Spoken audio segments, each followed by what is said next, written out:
Om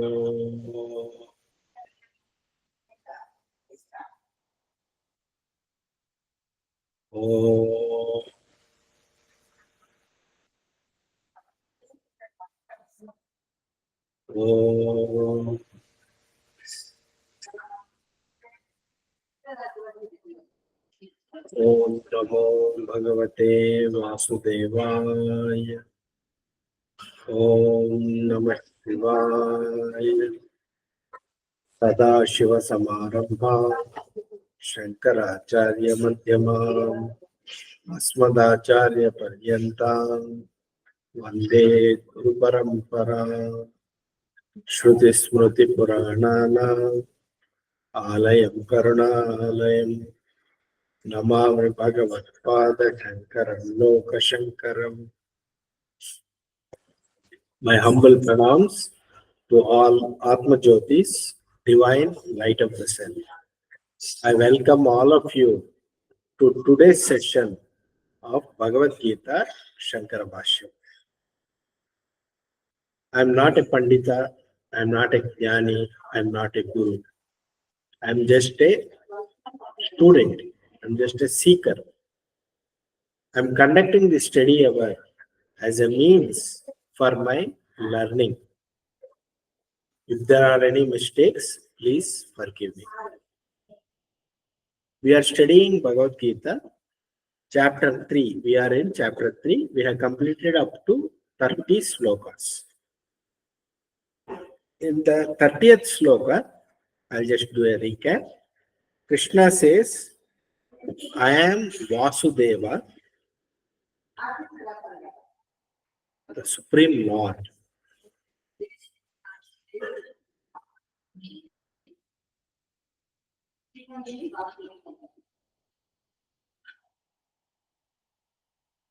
Using your viveka, discrimination, discernment, offer all the fruits of your action to me. All your actions you do for me. You offer it to me. Offer it to Sri Krishna. And then you fight. You will be trouble-free.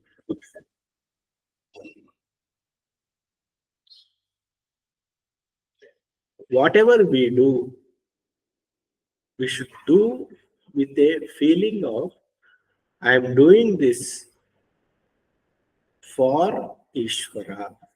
I am doing it for Ishvara. Ishvara Arpana Buddhi. I offer all my actions to Ishvara. This is the thought process one should have. We'll see sloka number 31. Ye me matamidam nityam anutishtanti manavaha shraddhavanto anasuyanto muchyante tepi karmabhihi. What is the meaning of this? The people, those people who have Shraddha, faith. Shraddha means they are dedicated to what they believe in.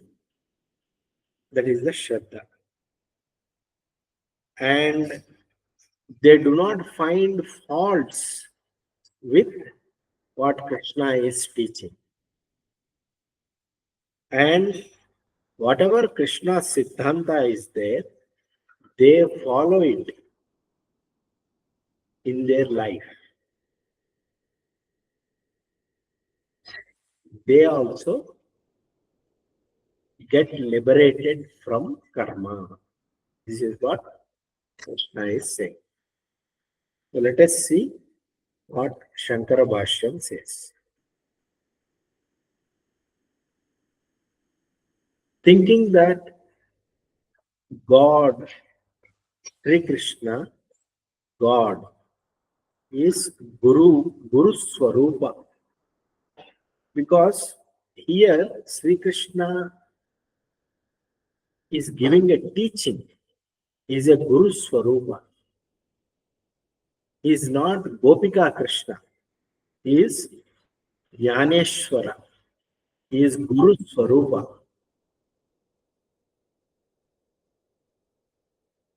He is Jnaneshwara Guru Swarupa.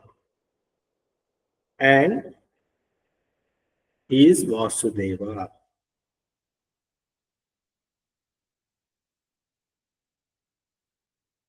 This Siddhanta of offering the karma to God Vasudeva is the Siddhanta of Ishvara, Sri Krishna.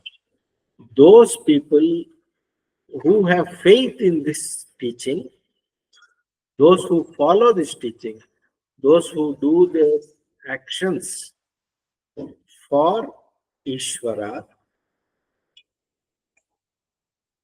they also, what they are doing, if you offer your action to Ishvara, that becomes Karma Yoga. Doesn't become Karma, that becomes Karma Yoga. Karma gives a fruit, a result, which you have to experience. But if you offer it to God, there is no fruit, therefore this becomes Karma Yoga.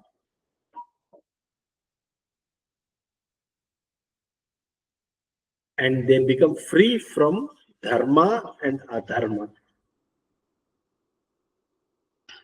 Karma, all kinds of karma, dharma and adharma, they become free. So this is about those who follow karma yoga. Those who do karma by offering the fruits to Ishvara or doing the karma for Ishvara,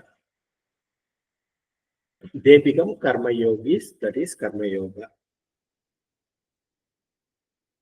Now, this is about karma yogis. If karma yogis themselves become free from karma, what to say about jnana yogis? Jnana yogis also get liberated from karma. They will get enlightened.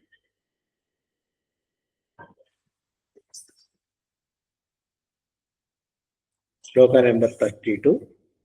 Ye tve tadabhyasuyanto nanutishtanti me matam sarvajnana vimudhanstan vidhi nashtan achetasaha.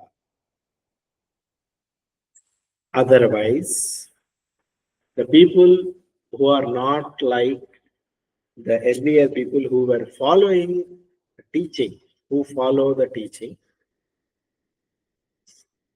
there will be some people who do not follow this teaching. They don't do their actions for Ishvara. They do it for themselves. Selfish motive.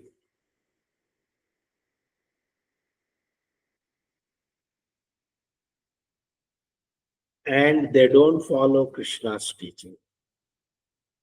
They perform actions for selfish motive. They find fault with Krishna's teaching.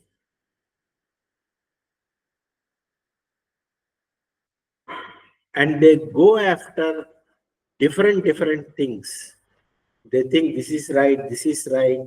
They follow different teachings and they lose their buddhi, their discerning power, their discrimination, and they perish, is what Krishna is saying.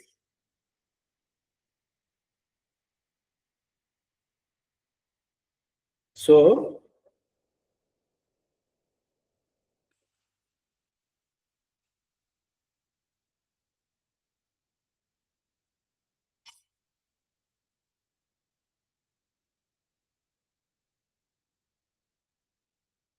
in the previous shloka, Krishna was talking about people who have Shraddha, who follow Krishna's teaching.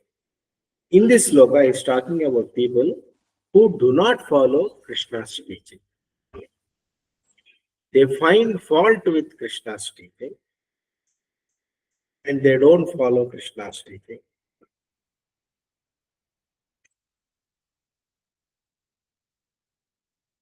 And they fall into confusion regarding various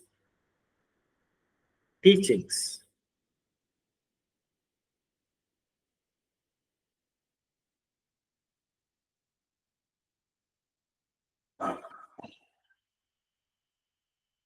Their mind goes in various ways and they lose buddhi, their thinking, rational thinking,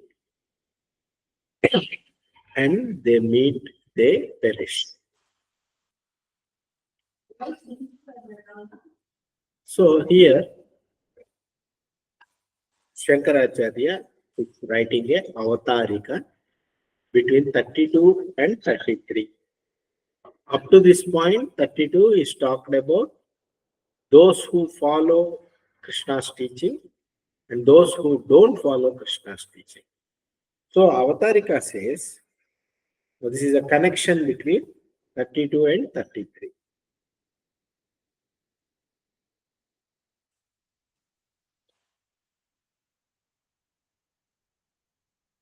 Even though Krishna has taught this karma yoga, why do people do not follow it? Why are they not afraid of you? If this is the doubt you have, see, already teaching is given. Krishna has given the teaching. Why people do not follow? See, Krishna teaching is given means Krishna is not recent. This is the ancient teaching, Sanatana Dharma. Karma Yoga, Jnana Yoga, Bhakti Yoga. This is Sanatana Dharma.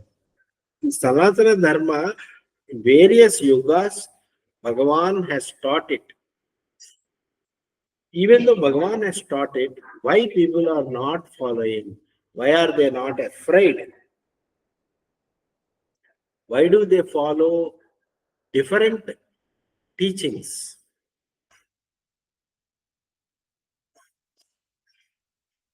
Won't they get afraid by not following? Is the question one may have. For that, Bhagavan is saying like this in shloka number 33. Sadrusham cheshtate swasyaha prakriter jnanavanapi prakritim yanti bhutani nigraha kim karishyati. Every person, even though he is a jnani, jnani in the sense not atma jnana, he knows that the defects in the guna doshas, in the guna, in the character of a person, in the behavior of a person, in interacting with the world, people may make mistakes. Why do they make mistakes? Even though they know that they are making mistake, they are not following dharma. Even though they know, still they follow their swabha prakriti, their swabhava, their innate nature. Their nature they follow. For example, a person may like ice cream. Another person may like alcohol. So it is their innate nature. They like that. Some persons may like one kind of food. Another person may like another kind of food. So this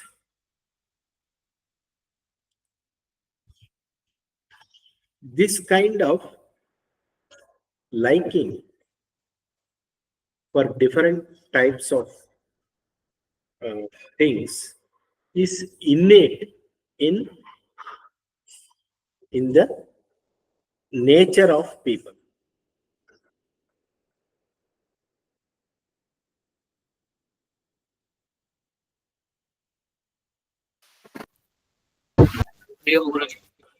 Hari Om.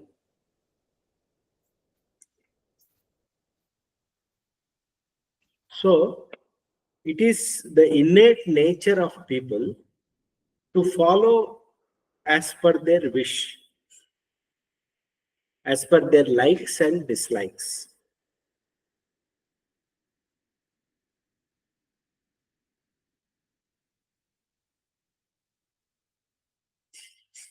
Nigraha kim karishyati.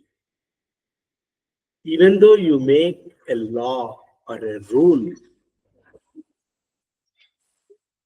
what can it do? It cannot prevent. Even though you mandate that you have to behave like this, nobody will follow it. People will follow as per their likes and dislikes.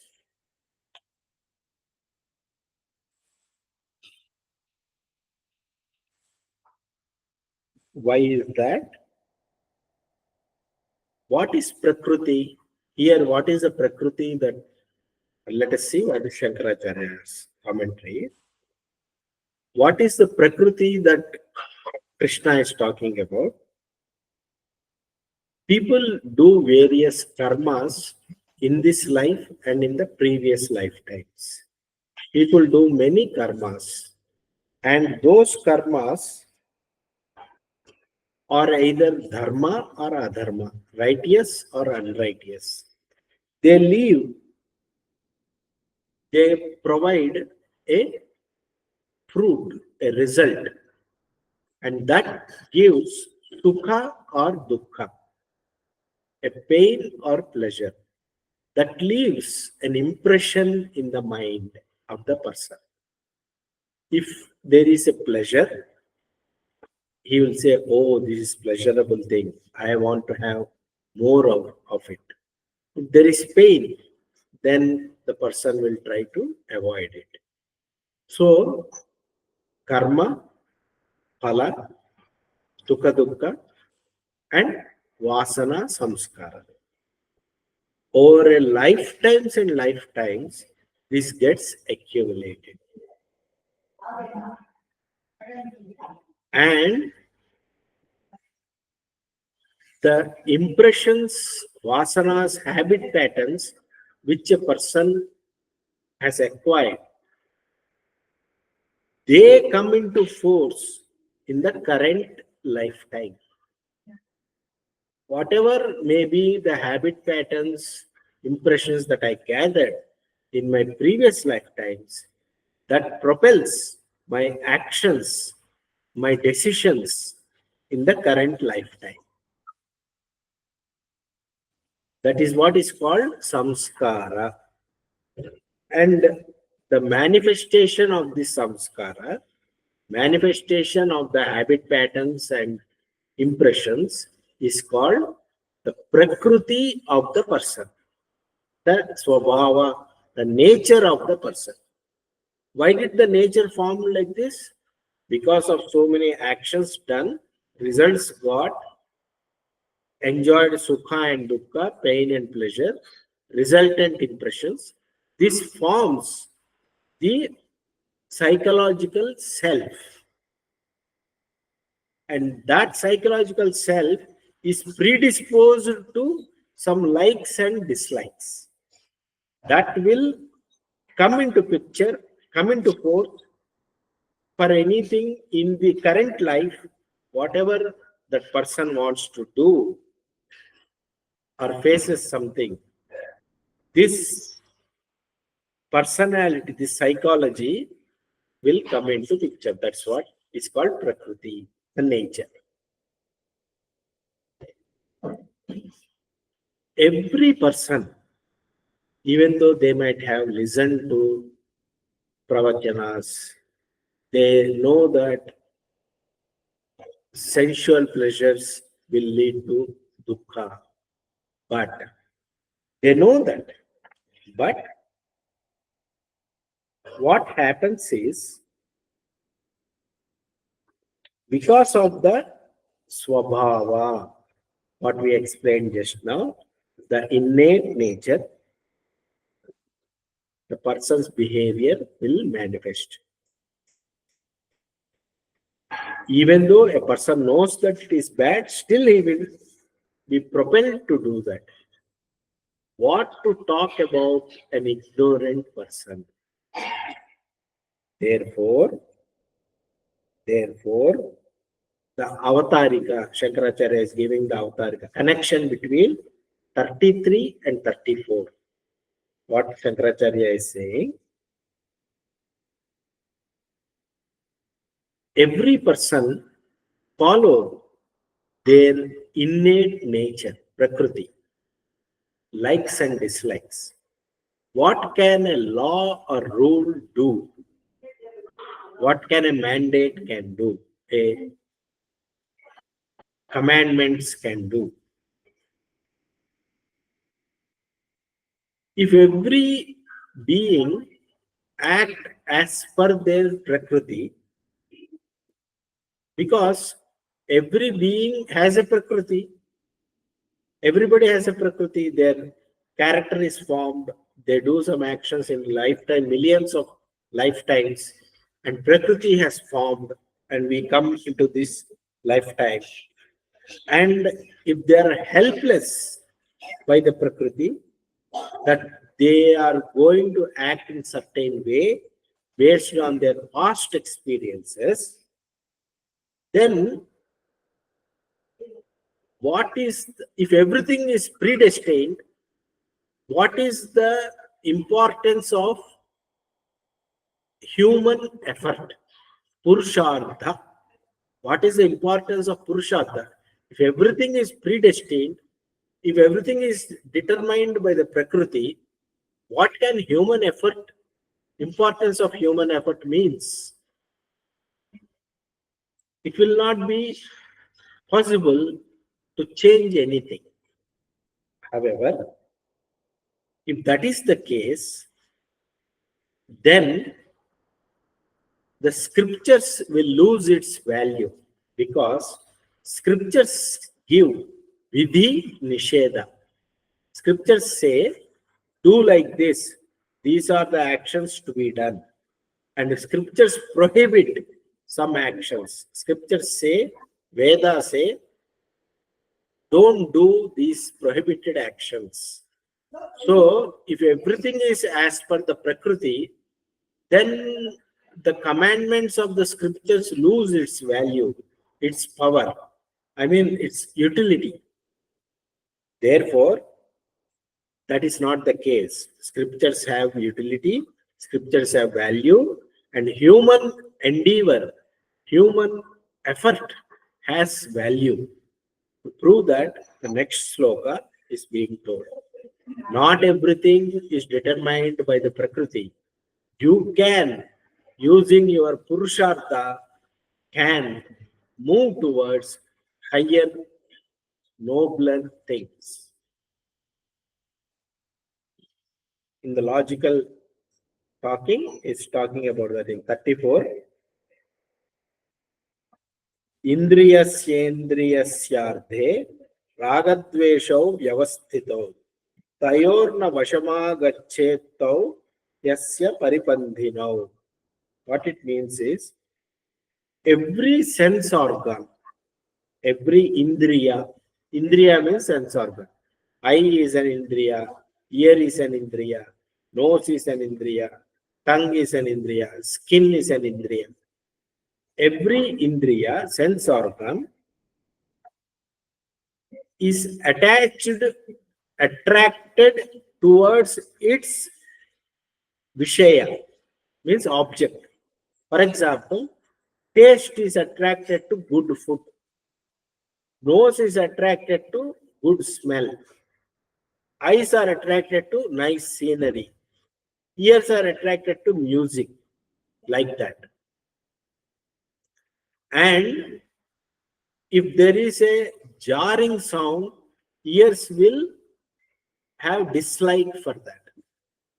If food is not tasty, the tongue will have dislike for that. So every sense organ has likes and dislikes. Raga and Dvesha. Raga means attraction, Dvesha means repulsion. Every organ, our experience is based on the five sensory organs, and every sense organ has raga and dvesha built in into that. Of course, some of them are physical. For example, if it is too hot, the skin will burn.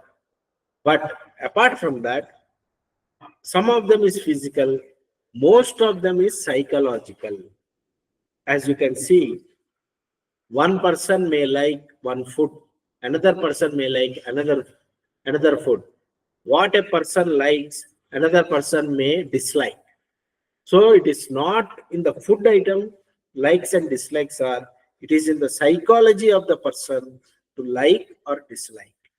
Similarly, every indriya, sense organ, and the sense object has a likes and sense organ has a likes and dislikes for sense objects. Therefore, we should not come under the spell of likes and dislikes of the indriyas. If the food is not tasty, it's okay. Though no need to shout at the wife. Have the food.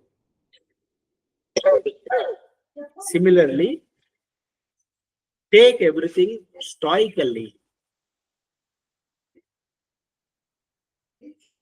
Why? Because these likes and dislikes are the thieves. Traskara. They are the thieves which will strike at you because your behavior is determined by the likes and dislikes of the mind and the indriyas. You are not free.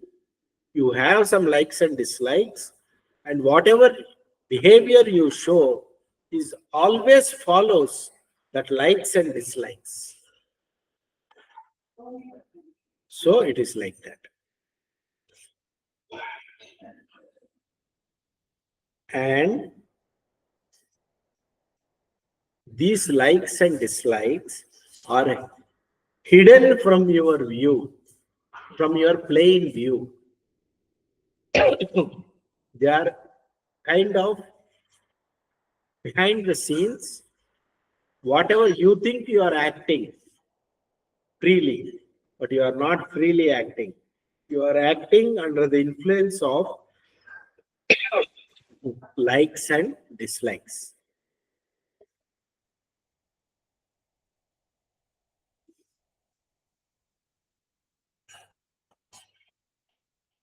So,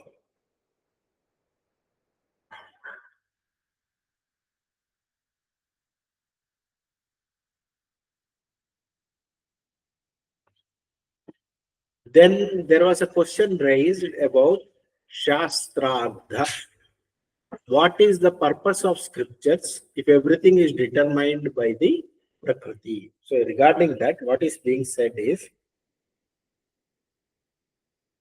those who want to follow the injunctions, prohibitions of the Shastra, Vidhi Nisheda of the Shastra, they should rise above the likes and dislikes of the Indriyas.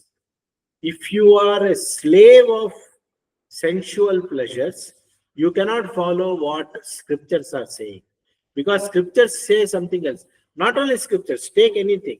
If you go to a doctor, he will say, don't eat sweets. You will get diabetes. But the taste bud will say, let me have the sweet. Who is right? Doctor is right. But what will you do ultimately? You will eat the sweet. So, whatever here the scripture is the medical scripture, medical text, and to follow the medical text, we should rise above the likes and dislikes of the tongue. If you are a slave of the tongue, you will disregard the medical scripture. Similarly, the Vedas and the Upanishads, they talk about something else. They provide vidhi nisheda. To follow that, if you want to follow that, you have to control the likes and dislikes of the senses. That is the point.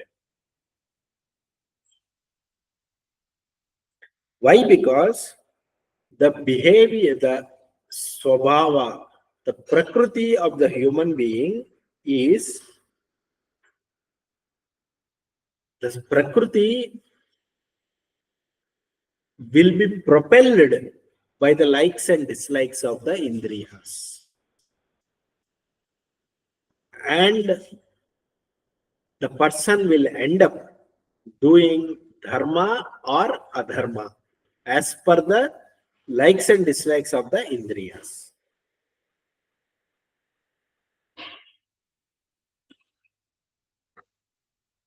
When there is a when a person is under the spell of likes and dislikes, the person may not follow his dharma and he may follow paradharma, different dharma, which may be adharma for him.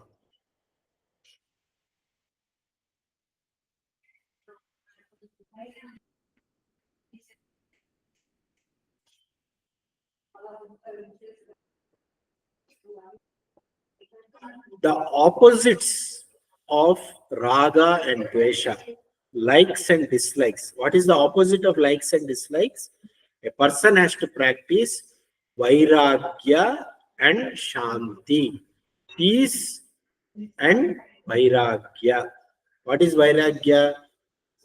As the example was told about a medical doctor telling not to eat sweet, a person who is a ragi will eat sweet, but who is a viragi will not eat sweet. So one has to have a discrimination of what is good for him. So viveka is necessary. What is good for me, I will do, and I will drop the liking of the things which are not good for me. This is called vairagya and shanti. So this is vairagya and shanti are the antidotes for likes and dislikes. Such a person who has vairagya and shanti will follow the vidhi nisheda of the shastra. Therefore, one should rise above the likes and dislikes of the sensual pleasures. One should rise above the ragadvesha.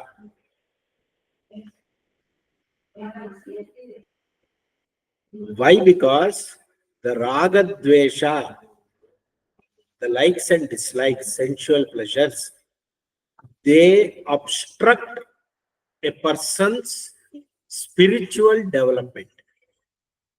Therefore, one should get rid of ragadvesha. The ragadvesha are like the bandits on the way who rob you of peace and wisdom. So, Avatarika between 34 and 35.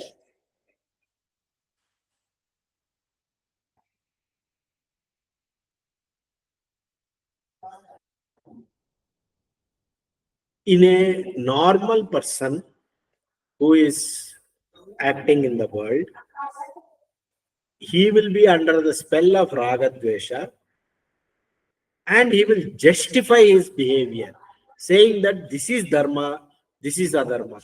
He will justify paradharma as swadharma and swadharma as paradharma. He will justify that. It is incorrect. Why? Because in shloka number 35, Sri Krishna Bhagavan is saying, Shreyan swadharmo vigunaha paradharmat swanushtitaha Swadharme nidhanam shreyah paradharmo bhayavaha. Even if you follow paradharma, the dharma of others, which is not for you, even if you perform it very well, because you came under the spell of raga and dvesha, it is lesser compared to your own swadharma, which you do in a okay manner. Your own swadharma, your kartavya, is higher compared to paradharma. What is swadharma? Swadharma means what is your duty? Your duty is your swadharma. If you are married, you have to take care of your family. That is your swadharma. If you are a wife, you have to take care of your husband. If you are a husband, you have to take care of wife. If you are parents, you have to take care of your children. So all these are swadharma. And of course, varnashrama dharma is there. Whatever is your duty, you are supposed to do, you have to do. That is your swadharma. If you leave that and take up some other duty, that becomes paradharma. Paradharma does not give satisfaction. Swadharma only gives satisfaction. If you follow your swadharma may have some drawbacks, but that is okay. Still you perform your swadharma. The paradharma may look attractive, but don't do that. Do your swadharma, do your duty. What is assigned to you? While performing your swadharma, your duty, even if you die, it is good.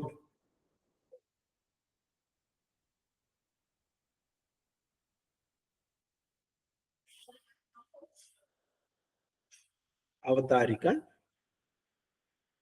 In the chapter 2, shloka number 62, Dhyayato Vishayan Pumsaha Sangasteshu Upajayate. In that sloka, beginning in that sloka, Bhagavan has told about what are the dangers of raga and dvesha. In that sloka, Bhagavan has explained that the cause of samsara, cause of suffering, is kamana. Kamana means desire. Cause of samsara is desire. That's what Bhagavan is saying. Even though he told in different places, he taught that in different places, Arjuna might have forgotten that teaching. Moreover, it is not told in a pronounced way. Therefore, Arjuna wants to know in a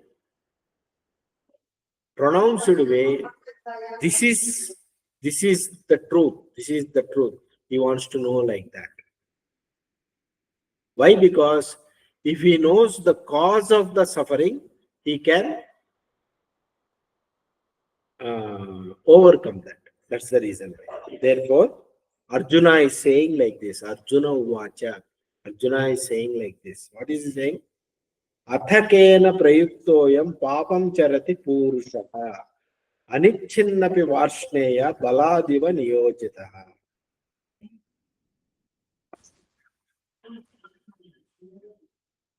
Krishna is born in Vrishnikula. Varshneya. Vrishnikula, who is born in Vrishnikula.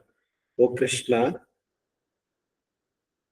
if that is the case, why is a person,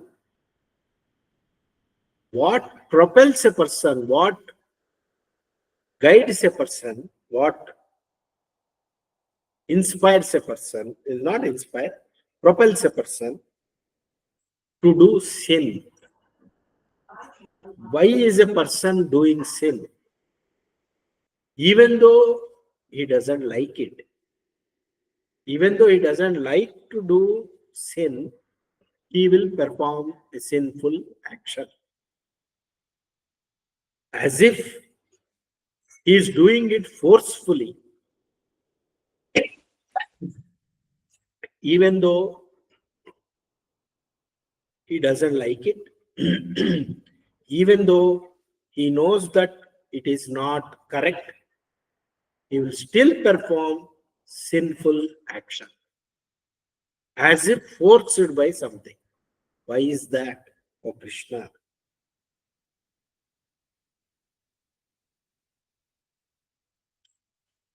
Oh Krishna, why is a person doing like that? Is the question of Arjuna.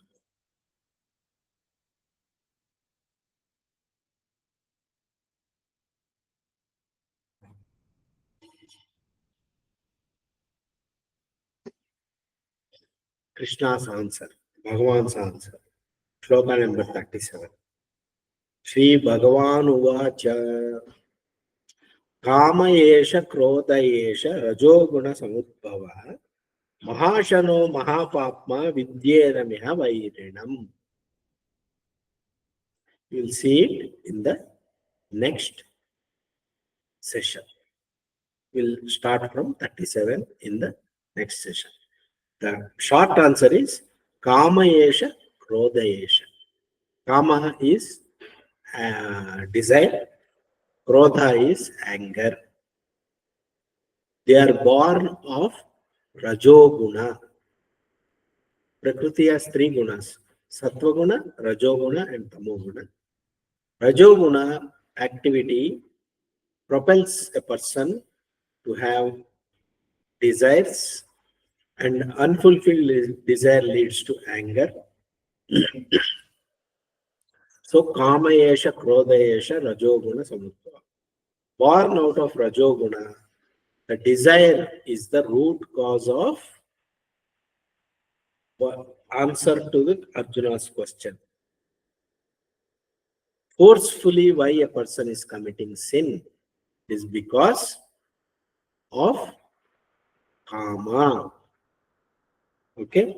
Mahashano Mahapapma. This is a great sin. This kama is a great sin.